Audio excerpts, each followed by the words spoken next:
Pilipinas tayo, pero pareho magaling ang Kobe Shenhua at ang PLDT. Pero yes, Team Pilipinas tayo.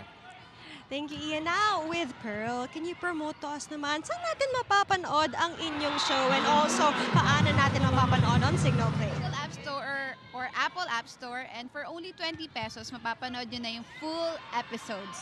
And aside from Boys Love Triangle, marami pa kayong micro-drama series na mapapanood sa app na yon. Sorry. So, yun. Thank you po. Thank you very much again with M-Quest artists. Go back to the game. All right, thanks very much, Alexis. Unforced error of that service line. That is service error number 4 for the high-speed hitters. And right now, Kobe Shenhua, they're capitalizing on just about every free point they're getting. But again, the offense of the high-speed hitters, that's one of their strengths, and they're using that to the hilt right now. Maria Malaluan has been on a tear. Look at that single block, no problem for the young star of their game plan. They want to get to the 20-point mark first. That's why they will sprint.